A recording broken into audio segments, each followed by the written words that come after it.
जैसा कि कल आपने सुना था, स्वाध्याय एक ऐसी प्रक्रिया है जिसका हम अपने जीवन में यदि प्रयोग करते हैं तो वह समीचीन प्रयोग सफल होता ही होता है।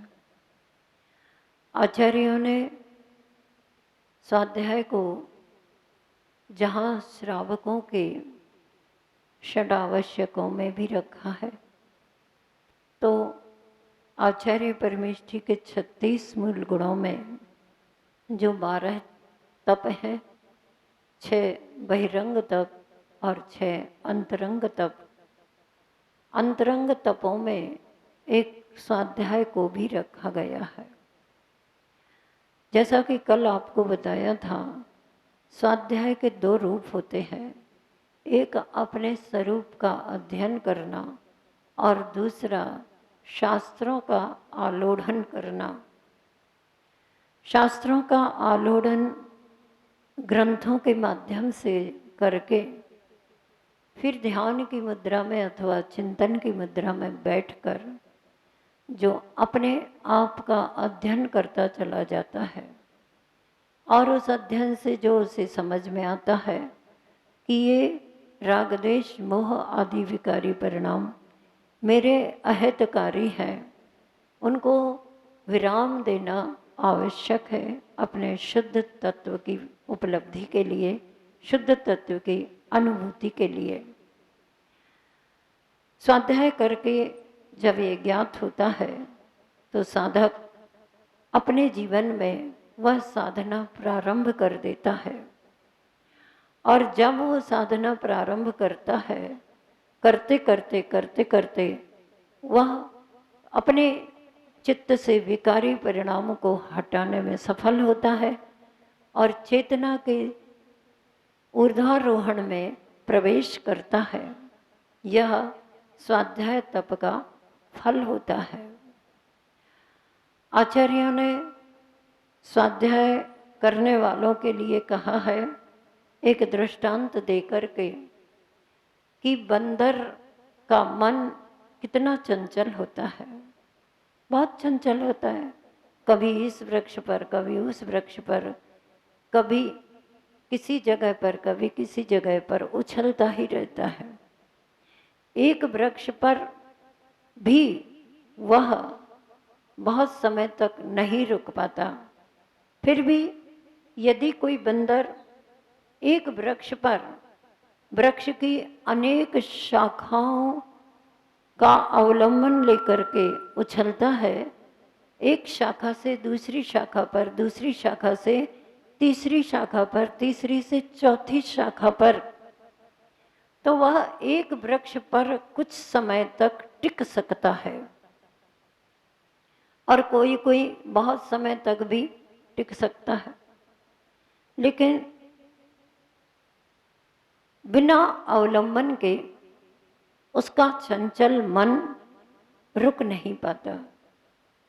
इसी तरह से आचार्यों ने कहा कि ये मानव का चंचल मन है, यह भी कभी किसी विषय की ओर, कभी किसी इंद्रिय विषय की ओर, कभी स्पर्शन इंद्रिय के विषय की ओर, कभी रसना की ओर, कभी घ्राण इंद्रिय की ओर, कभी चक्षु इंद्रिय की ओर, कभी कर्ण इंद्रिय की ओर, अनेक स्थलों में, अनेक विषयों में अपने मन को दौड़ाता रहता है।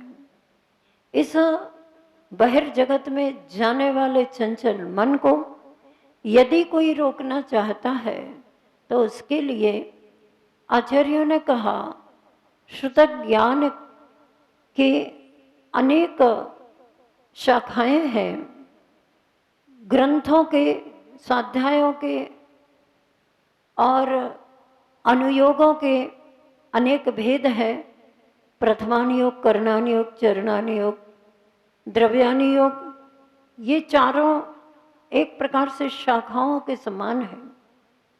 कभी प्रथमानुयोग में मन लगता है तो उसका आलम्बन लेकर के हम स्वाध्याय कर सकते, वहाँ से मन अस्थिर हुआ, द्रव्यानुयोग में चले जाओ, वहाँ पर भी कब तक ठहरे मन, तो करणानुयोग में मन को लगा लो, कभी गणित में मन को लगा लो। जैन गणित एक अपने आप में अत्यधिक महत्वपूर्ण रहस्यपूर्ण गणित है। जैन दर्शन के ग्रंथों में गणित का विस्तार से वर्णन भी है। त्रिलोक सार, त्रिलोपन्नति आदि अनेक ग्रंथ ऐसे हैं, जीवकांड, कर्मकांड, जिनमें जैन गणित का आश्रय लेकर के तत्व का व्याख्यान किया गया है। इस विषय में मैं क्या कहूँ, प्रसंग आया है इसलिए बता देती हूँ कि स्वाध्याय करने से कैसी कैसी प्रेरणा मिलती है और गणित आदि का विषय भी जैन दर्शन में कितना महत्वपूर्ण है। इसका एक प्रसंग मैंने पढ़ा था कि एक विद्वान सहारनपुर वाले जो रतन चंद जी मुख्तार के नाम से जाने जाते, वे जैन जगत के प्रकांड विद्वान हुए, जबकि उन्हें उर्दू और अंग्रेजी भाषा के अलावा हिंदी भाषा भी अच्छे से नहीं आती थी। लेकिन स्वाध्याय के प्रति, जैन दर्शन क्या है, जैन सिद्धांत क्या है, इसको जानने के प्रति उनकी अत्यधिक रुचि रहती थी। उन्होंने क्या किया, एक बार मंदिर जी में प्रवेश किया तो कुछ बुजुर्ग जन स्वाध्याय कर रहे थे और उनके बीच में एक गणित का विषय आ गया। वे उसमें उलझ गए। अचानक उसी समय ये मुख्तार जी दर्शन करने पहुंचे थे, तो उन्होंने देखा कि ये आपस में चर्चा कर रहे हैं और चर्चा सुनने का प्रयास किया तो लगा कि किसी गणित के मैटर में ये उलझ गए, इनका प्रश्न समाधान नहीं हो रहा है। तो उन्होंने कहा, क्यों, आप क्या बात है, किस बात में आप लोग उलझ गए? तो बुजुर्ग थे, उन्होंने उस युवक को बुलाया और बताया कि हमारा कुछ गणित में हिसाब किताब गड़बड़ हो रहा है। उन्होंने भी देखा कि हाँ, इनका कैलकुलेशन सही नहीं आ रहा है। उन्होंने उसका तरीका बताया और सही कैलकुलेशन कर दिया, प्रश्न का उत्तर सही मिल गया। वे सभी बड़े प्रसन्न हो गए और उन्होंने सभी बुजुर्गों ने मुख्तार जी से कहा, मतलब वो युवा अवस्था में थे तब, उन्होंने कहा कि आप मेरे स्वाध्याय में प्रतिदिन आया करो ना। उन्होंने स्वीकार भी कर लिया और ऐसा करते करते वे जैन सिद्धांतों का अध्ययन करते गए और वे एक समाज के, जैन जगत के प्रकांड विद्वान बन गए। एक बार वे किसी शिष्य को पढ़ा रहे थे।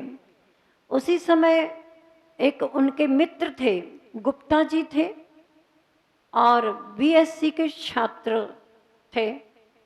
तो उन्होंने देखा कि ये पता नहीं अपने शिष्यों को क्या पढ़ा रहे हैं। पूछ लिया मुख्तार जी से मित्र ने, आप क्या कर रहे हो? पढ़ा रहे हैं।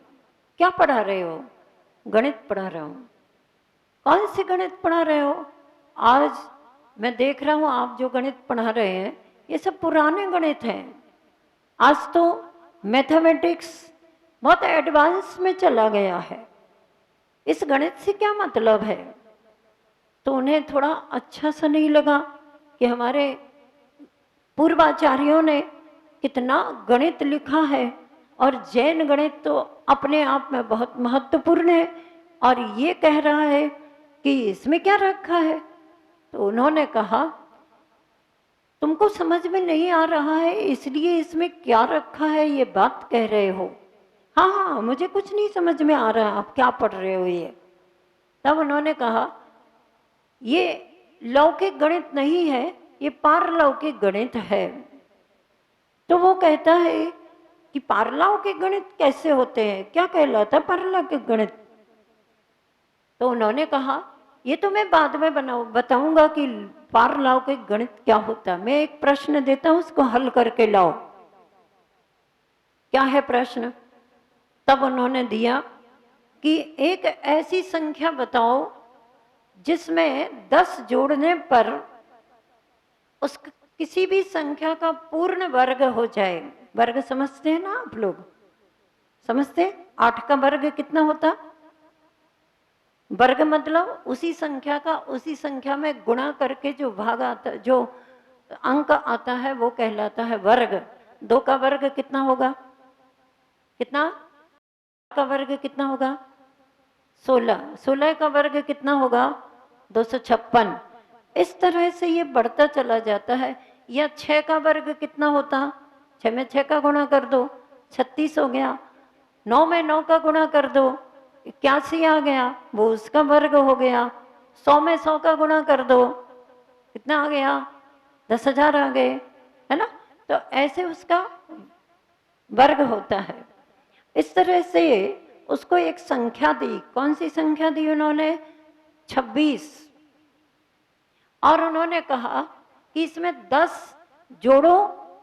कोई ऐसी संख्या बताओ, दी नहीं थी उन्होंने, गणित मन से करने को दिया कि ऐसी कोई संख्या बताओ जिसमें 10 जोड़ने पर किसी संख्या का पूर्ण वर्ग हो जाए और 10 घटाने पर भी पूर्ण संख्या का वर्ग हो जाए।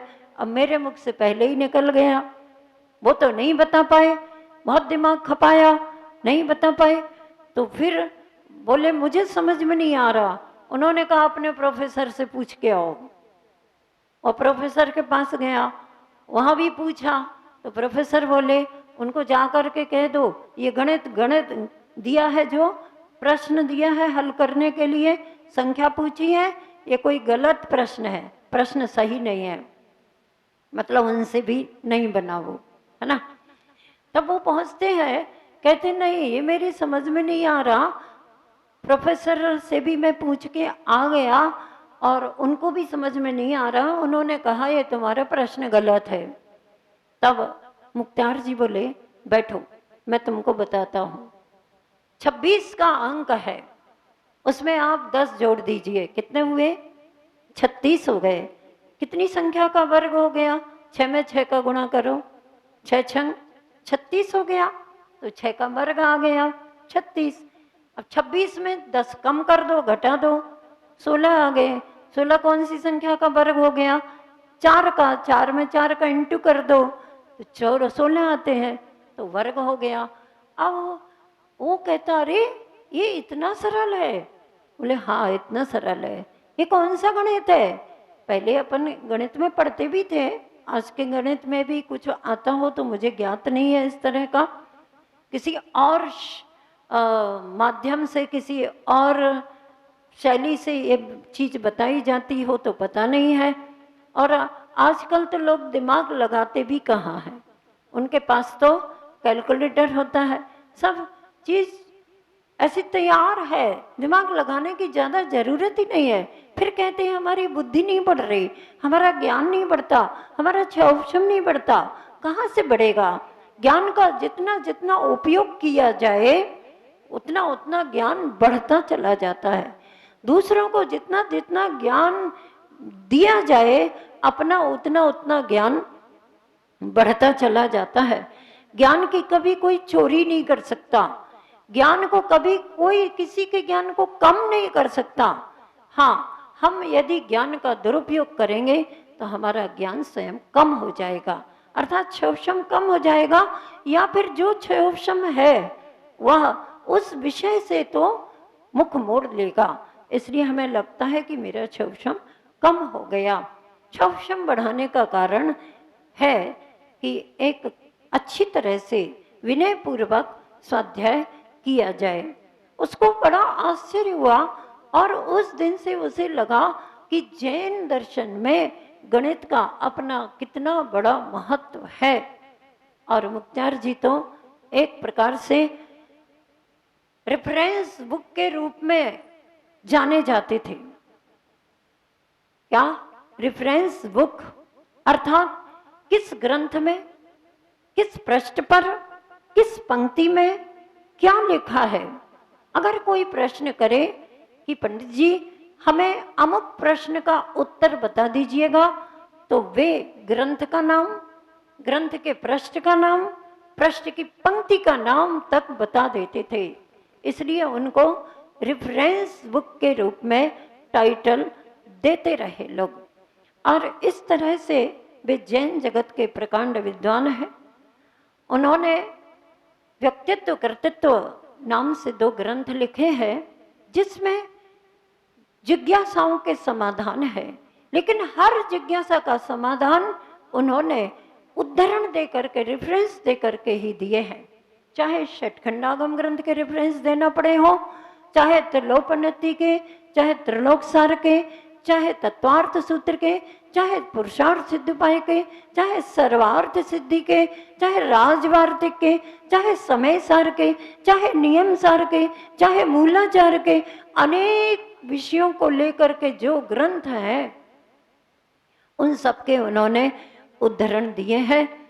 और ऐसे ही अनेक प्रकांड विद्वान इस जगत में हुए हैं। जैन जगत में श्री रतनलाल जी बेनड़ा जी, और पूर्व में जो विद्वान थे श्री पंडित पन्नालाल जी, जगमोहन लाल जी, जगन मोहन लाल जी, कैलाश चंद जी, फूलचंद जी, हीरा लाल जी, अनेक प्रकांड विद्वान हुए अपने समय के, जिन्होंने इस जैन साहित्य की धरोहर को सुरक्षित रखा है। और उसी धरोहर को आज आचार्य श्री जी उसको और अधिक संवर्धित करते चले जा रहे हैं, सुरक्षित तो रख ही रहे हैं। और वो सुरक्षा किस तरह से करते हैं, एक प्रश्न आया था अपने यहाँ सिद्ध चक्र महामंडल विधान में कि ऐसा क्या करें जिससे जैन साहित्य का प्रचार प्रसार हो। उस समय मैंने ये कहा था, एक तो स्वाध्याय करें, वाचना करें, और इसके साथ ही साथ इसको आप मीडिया के माध्यम से आप देते ही देते हैं, लेकिन सबसे बड़ा प्रचार प्रसार का साधन यदि होता है तो उस समय मैं चूक गई थी बताना, समय कम होने के कारण। सबसे बड़ा साधन होता है कि किसी भी सिद्धांत को, किसी भी दर्शन को अगर प्रचार प्रसार में लाना है तो उसके अनुसार अपना आचरण करो। क्योंकि जैन साधु जो होते हैं पूरा मूलाचार के अनुसार आचरण करते हैं। चूंकि वे आचरण करते हैं तो मूलाचार का अपने आप प्रचार प्रसार हो जाता है। रात्रि भोजन के कितने हानि है और कितने गलत परिणाम है, शारीरिक स्वास्थ्य की दृष्टि से भी, नैतिकता की दृष्टि से भी, धार्मिकता की दृष्टि से भी, मानव होने के नाते मानवता की दृष्टि से भी ये रात्रि भोजन नहीं है सही। तब उन्होंने रात्रि भोजन का भी त्याग कर दिया। इस तरह से उन्होंने ऐसे ऐसे कुछ नियम लिए, होटल का खाना पीना भी बंद कर दिया। एक इसका परिणाम था स्वाध्याय करने का। लेकिन फिर भी ये स्वाध्याय परमो तपः जो कहा गया है, अंतरंग तप की दृष्टि से कहा कि ये तप की दृष्टि, तप के अंतर्गत आता है।